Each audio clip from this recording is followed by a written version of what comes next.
বিয়ে বাড়ির মধ্যে মজার বিষয়টা হচ্ছে খালি মেয়ে দেখতেই ভালো লাগে। তুই কি এখনো মানুষ হলি না? তুই আমাকে দেখে কিছু শেখ। শালা কিন্তু তো লুচু আছে। আমি তো জানিও একটু লুচ্চু আছে। দেখ না প্রথম মেয়ে আছে, দেখ। এটা তোদের ভাবি হয়, কেউ তাকাবি না, তাকালে পাপ হবে বলতেছি। দূর শালা, বিয়ে বাড়িতে তোদের মতো স্মার্ট ছেলেদের জন্য আমাদের মতো ছেলেদের চিরকুমার থাকা লাগে। যে কোনো মেয়ের দিকে তাকা, কিন্তু ওর দিকে তাকাস না। ও শুধুই আমার, এন্ড আই প্রমিস, যে কোনো মেয়েকে দেখে পছন্দ করবি সেটাকে আমি করে দিব, কিন্তু ওর দিকে কেউ নজর দিবি না। সব ঠিকঠাক আছে, কিন্তু একটা জিনিসের কমতি আছে। এবার ঠিক আছে। Thank you.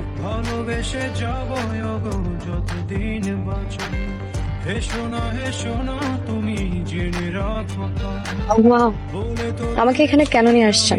শততারার প্রদীপ জেলে তোমায় দিলাম আলো, চার তারাকে সাক্ষী রেখে বলছি কন্যা, তোমায় বাসি ভালো।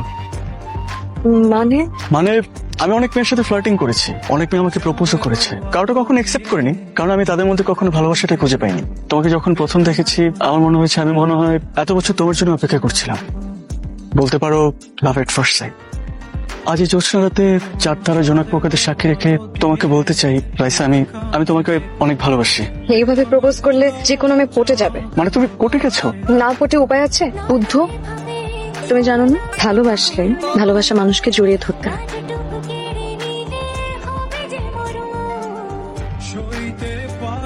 আজকে চলে যাচ্ছি। কখন? একটু পরে। না গেলে হয় না? কিছু তো করার নেই, যেতেই হবে। চলে গেলে ভুলে যাবে না তো?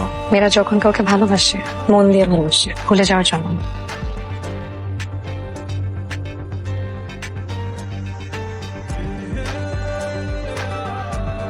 তোমার কতবার বলছি যে বিয়াতে যাইতে না? হ্যাঁ, আর যদি তোমার কোনো কিছু হয়ে যেত?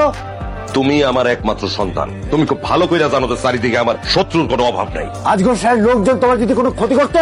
ওই মির্জা আমার ক্ষতি করার জন্য ওত পাইতে রয়েছে। ও সুযোগ পাইলে আমার পরিবারের মানুষের উপর আয়নার মতো ছাপায় পড়বে। আমি তোমাকে কেন ঢাকা রাখছি, কেন গ্রামে আসতে দেই না? কারণ আজগরের কালো হাতের ছায়া যেন তোমার গায়ে না লাগে।